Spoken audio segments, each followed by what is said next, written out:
Welcome all. Good morning, everyone, to the Wake and Bake with Canna Culta Canada Live. I'm your host, Guy Canada Culta La Rochelle, and the subject today is cannabis lounges. Now, a lot of people are wondering why there are no consumption lounges that are public, but there are a lot of recreational stores. So that makes it tough because there's always an issue when it comes to people that are renting that can't smoke inside. It just happens, or that um, want to smoke outside, but it's not allowed um, on a patio or something like that when you're a tenant. While if you're an owner, there's not much anybody can do. So the situation comes around like where like where does somebody go, especially as a patient? Now, if you're carrying a certain quantity and you have your prescription and it matches that, what you have, if not, you better be carrying something else that allows you to carry more than you're buying, because that's another thing that, so if you're allowed 30 grams and you're buying 150 grams, oh, something ain't right somewhere. But if you're a patient and you need that much for like a month or whatever, then you could have issues. So you've dealt with that. You've got this larger quantity, and where can you smoke it? Well, that's what I'm going to try to delve into today. It's always been something that has interested me,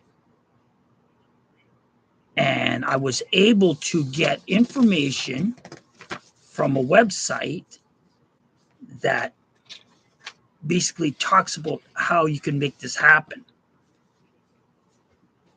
It's the Cannabis License Experts website.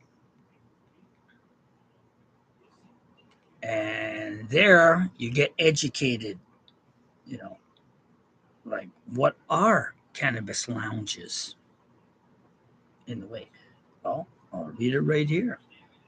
They're safe, legal places for adults to consume cannabis, and they help reduce stigma of cannabis use. Okay, that makes sense.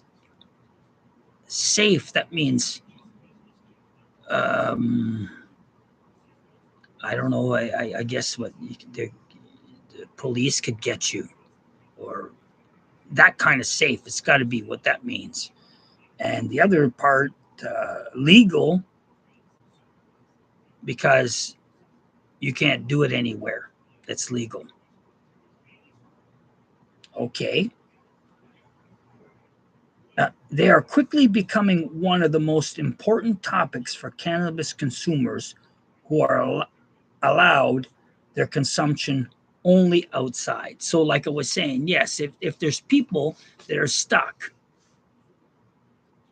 they can't smoke inside because that's the building's rules. It's tough. So, you know, uh, there could be other situations, especially if you're in a room. If you rent a room, oh, it's going to be tough, man. It's going to get smoky in that room. So And if they got kids or whatever, and they don't want you to smoke in the yard, you don't get a special shed, a smoking shed. It's just crazy. So I would think somebody would have looked into the steps to start a consumption lounge, because it makes sense. Somebody would want it. So the first thing would be, got to find a location that's close to public transit with parking, and it's got to be safe for your participants. Okay. Participants. Okay. Safe. Again, what did they expect? Like, there's going to be a raid. There's going to be somebody's going to come and raid us. So it's not safe. Okay. The second one answers the question 100%. Apply for a research license from Health Canada's Controlled Substances and Cannabis branch. It will include information about your plan, research location, and how you plan to keep up with regulations. Oh, so you're going to become some sort of a research lab.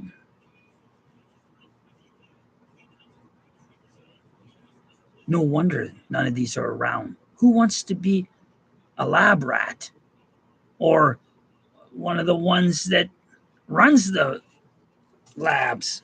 That doesn't seem right, but that's the way it's done. You know, so let's say if somebody jumped on this and said, okay, we'll get this research thing, we got a place, we're all set. How long does it take to get it? This particular license for a consumption lounge, cannabis consumption lounge. Well, it could take anywhere from a few weeks to a year before the license is approved, depending on how extensive the research plan is and how long it takes Health Canada, the Controlled Substances and Cannabis branch, to review it. Okay. So, in other words, if they don't want you to have it, it can take a long time. If they don't mind you have it, I guess, then it can go faster.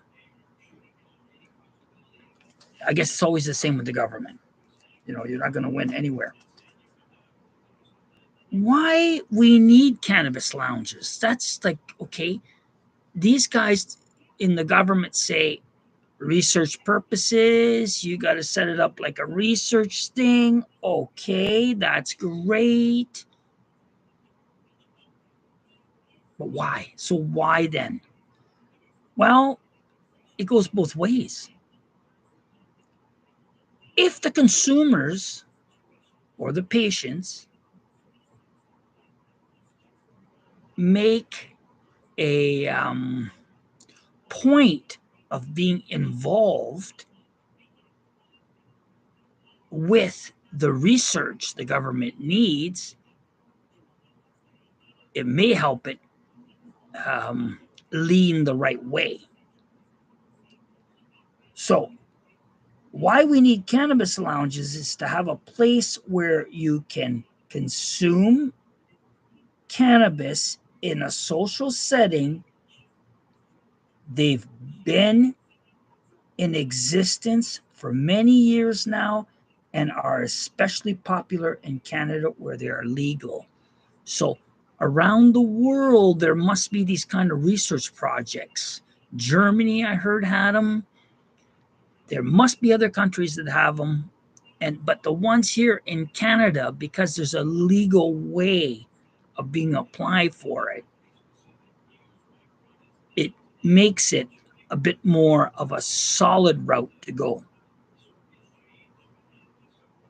So it is amazing that it's still going to take some bureaucracy through the government. But now, why are cannabis consumption lounges allowed in Canada? So that would be okay. Are we different than others, or it's to provide Canadian consumers a first-hand experience so that they can consider every aspect of implements of new changes in the laws, including the regulations of consumption lounges.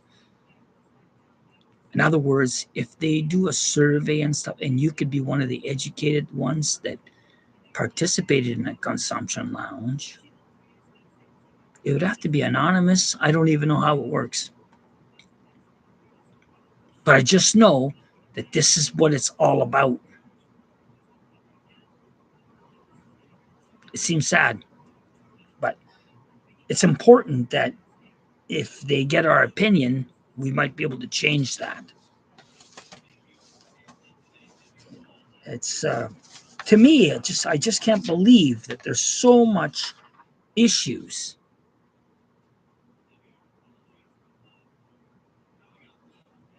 You know, like it's just, I don't know. I don't know why.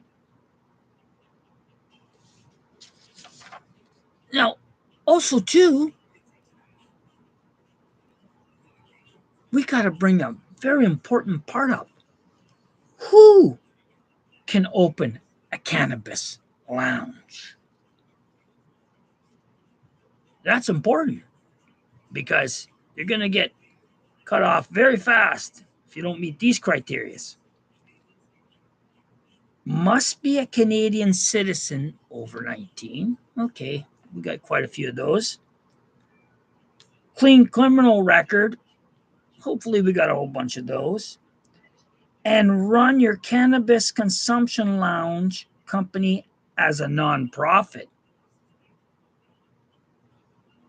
Oh, and you're somebody that doesn't want to make any profit. I don't know how many of those are left. You can't open to the public and must not have membership fees. Okay. Nonprofit, no nothing. The place just pays for itself.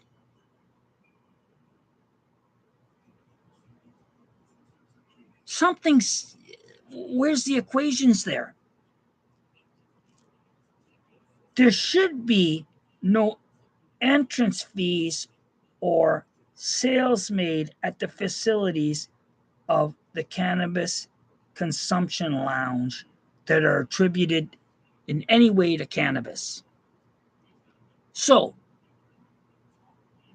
if you're selling pop and chips that have no cannabis in them at all at this consumption lounge, you're good to go. If you turn around and even think for a second that you're not going to give an entrance fee, that's not going to work neither. Because somebody's got to pay the lights, the bills. Even if it's a nonprofit, it's got to pay to keep things alive, or else nobody will have anything. So it's somebody that's very driven to the cause. I wondering, I'd have to look into it. I am going to look into it because I feel that that's got to be one of the worst things if we're so held back with this medication that many use. And it's a shame if we can't discuss it as adults, whether it's the patients or the general public. But it seems that these are not open to the public. So, are consumption lounges just for patients? That's sad too.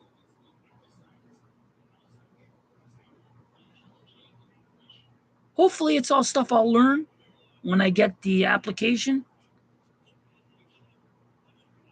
because it just seems that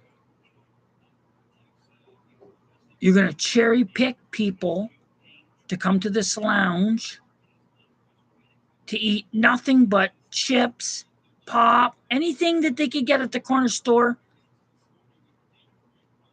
and consume their own cannabis or gifted cannabis. I can see it working.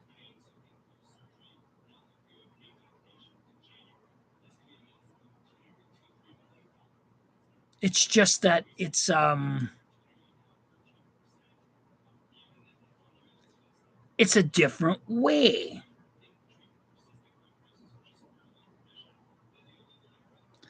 Patients usually have issues. So that could be a limitation right there. It's one of those things. It's going to have to be well researched, because accommodating patients in one area so they can medicate, they might want to stay there forever.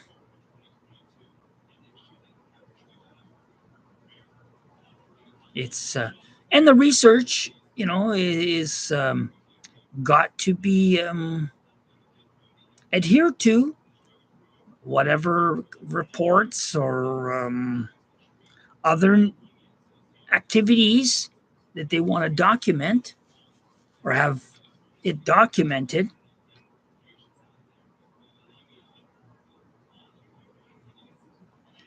Well, I'm like I said, it's a thing that has bothered me for the longest time. Why? And now I know that it's because it's complicated. So, best thing to do is just turn around and say, we will look into it when I get the application.